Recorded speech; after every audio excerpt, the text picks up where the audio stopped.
Akala ko talaga may ahas dito sa amin, yun pala yun yung goma ng gulong sa wheelchair ni mama. Natanggal na nga, siguro dahil na rin sa bigat niya. Kaya hindi na masyadong kumakapit kapag nilalak.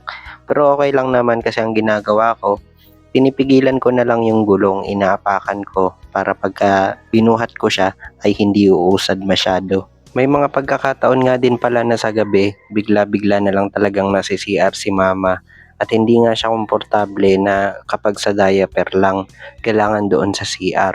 Mabuti na lang talaga at pinipilit niya pang makalakad.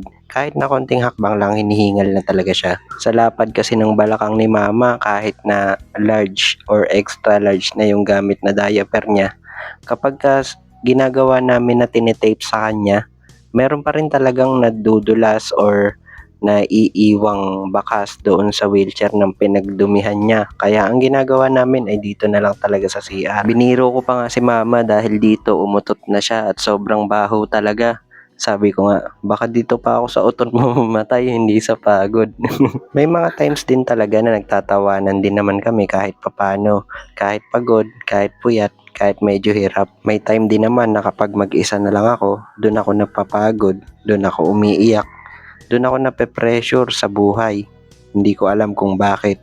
Pero pinipilit ko naman maging maayos ang lahat. Kagaya na lang ngayon na nagsa-sideline ako na mag-reseller ng mga ensaymada at baka nga pala gusto nyo ring mag-order, pwede po kayong mag-message sa akin. Bali tuwing Sabado ng 9 AM nga po pala yung cut-off neto at Sunday naman ang delivery. Kung malayo naman pala kayo dito sa akin sa Bulacan, pwede ko naman pong ihatid mismo sa inyo.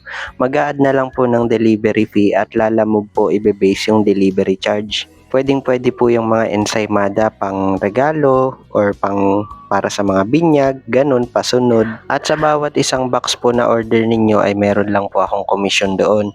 At least kahit papano, hindi na po ako mahihirapan na mag-prepare habang nag-aasikaso kay mama dito sa bahay. Sa ganitong paraan, kahit papano makakasurvive, makakakuha ng mga pambili ng mga pangangailangan namin.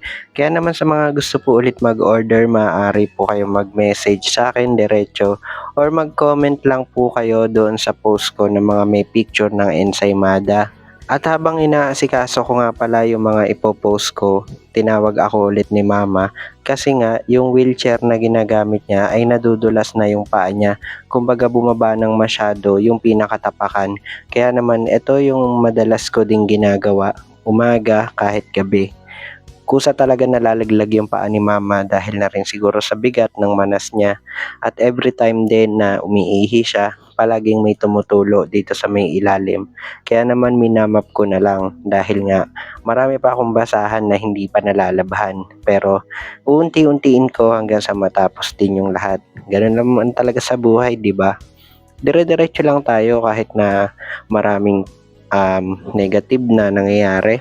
Ang importante, wag na wag tayong susuko at wag na wag tayong papatalo.